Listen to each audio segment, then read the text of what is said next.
All right, here are the directions for classical challenge number 3, using continuous contact to make these complicated left hand changes easy to do. First, I'll play it for you.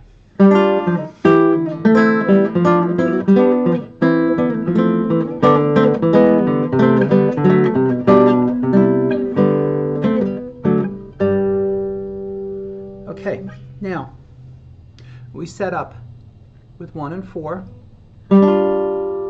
and then I play the F note with 3. Now, here's how we make this change. I'm going to hold everything I have. I'm going to first get my 2 onto the first string. Then I'll release pressure from 1. Now, at the same time, I'm going to place my thumb on the 4th string and relax my arm onto it. And now I'm going to start to move up with 2 and 3. I put out 1. I will do this too in practice. I call this a double touch. I'll put the 3 behind the 2. So there's the first change.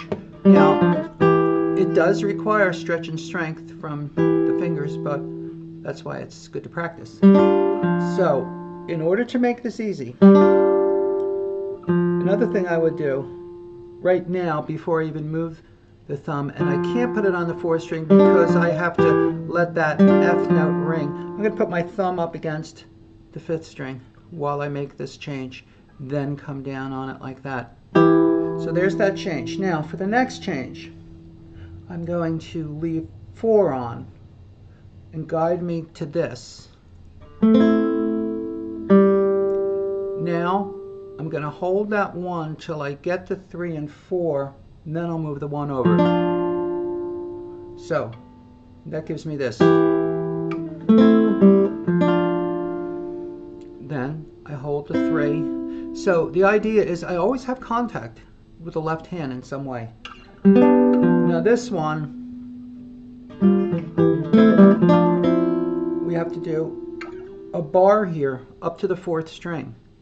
And I need that separation. If your fingers are doing this, you need to work on this bar. Make your 2 be straight like this. Now comes the tricky change. So there's that G to F in the bass.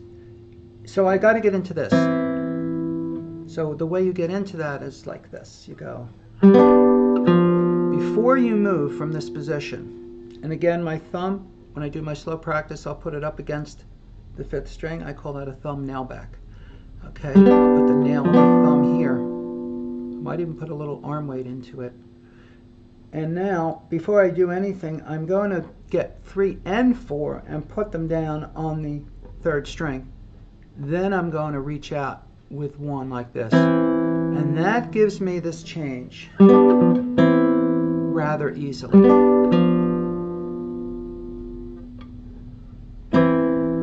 Then from here, I'm simply doing this. And now I'm going to keep the 2 and 3. No, sorry. I'm going to keep the 3. Come down like this. So I have 1, 3, and 4 here. Okay. Now I just slide up with 1 and 3. Back down. Hold the 3 while you get the 1 and 2. Now here, get your 4 down on that C note, then this. So the arm is always supported. I have the heavy arm the whole time. So what I'm not doing is taking everything off and going into that. I'm getting that down, then I'm getting that, and that.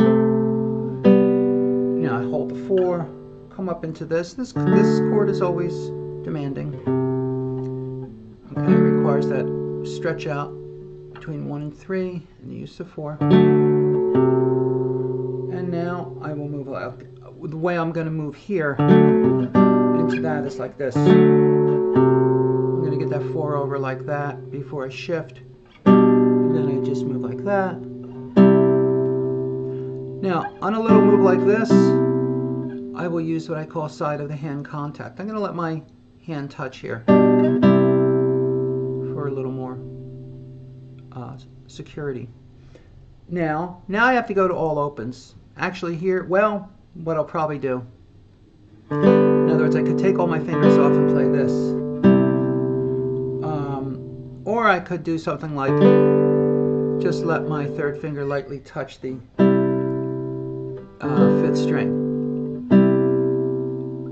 I may not bother with that, but it's a possibility. Sometimes I use that technique. So I could go to the floating arm. So there I'm breaking my continuous contact.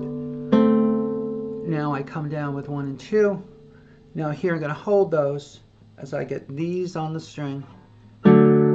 Okay, so the way to make that change to that, the key point here is that you make contact right before you shift. Okay, you don't shift with 3 and 4 in the air and then put them down. You make very quick contact. It even works if you even just make contact with one of the fingers. You might just make contact with 4 here and then move into this. Now, as always, you have to have that thumb prepared. So my thumb's going to be on the string, my arm weight's going into the thumb, I touch with the 4, and then I make that change into the cadence in G. And there you have it. Okay, obviously each one of these changes should be practiced over and over by themselves with a metronome, starting out. After doing good note tempo, I would take 4 clicks at least and work it up from there. You may even want to take 8 clicks, and then you'll work it up till you get to 2 clicks, 1 click, and then to the basic beat. Okay, have fun with that. Stay tuned for a few seconds, and after a brief message from our sponsor, I'll play the whole piece from which this passage comes.